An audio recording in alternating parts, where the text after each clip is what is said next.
to improve both the image and the functioning of capitalism.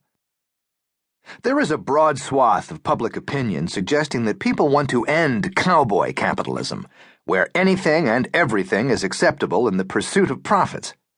They want to save capitalism from itself, as it continues to disenfranchise and disenchant many citizens.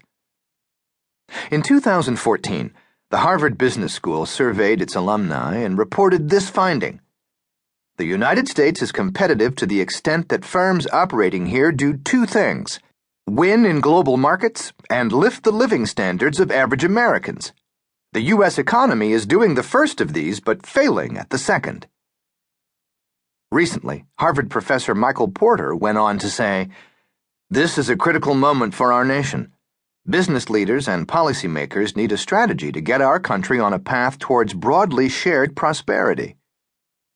Professor Jan Rivkin added, "Firms can escape the weaknesses in the U.S. business environment by moving abroad, but workers can't." Capitalism is still morphing. Today we are living in an era of globalized capitalism.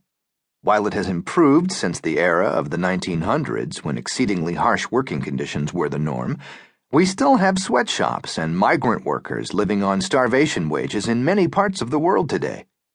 Capitalism has been improving, but there is some distance to go.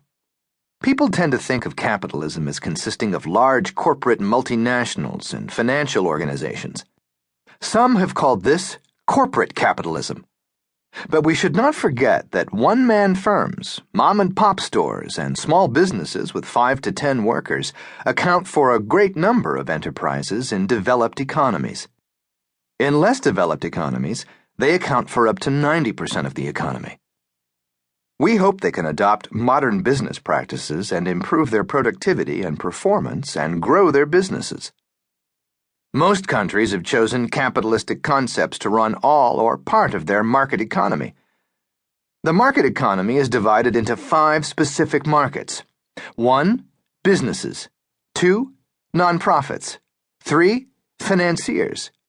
4. Government. And 5. Households. Countries differ in how they treat these 5 markets. China doesn't have a free financial market, but it does have a private business market. The United States has a large government market, while Ireland has a small government market. The U.S. has a very large household credit market.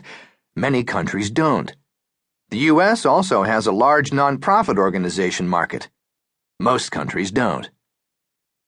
Some countries prefer to describe their market economy as socialistic rather than capitalistic. For example, India designates its system as socialist, not capitalist. China calls its system socialism, but it's really a market economy with Chinese characteristics. Sweden formerly said it operates a mixed economy, but now calls it a welfare economy.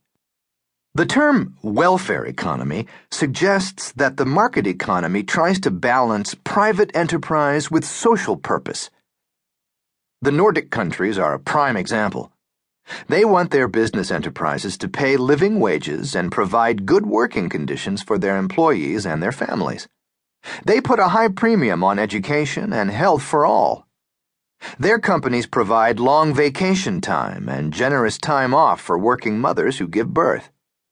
They cannot fire workers without cause and must compensate those who have been dismissed. These market economies have been called capitalism with a conscience or capitalism with a heart. Britain's Labour Party also takes a public welfare point of view. Its new leader, Ed Miliband, recommended the following policies at Labour's annual conference in September 2014. Increasing the minimum wage and reverting the income tax of the highest earners back to 50%, as well as a new tax on mansions. A freeze on electricity prices. Special taxes on hedge funds and tobacco companies. Further taxes on bankers' bonuses. And yet another increase in the levy that banks pay according to the size of their balance sheet. This supplies a picture of the reform measures that free market critics want to introduce to improve the conditions of average workers.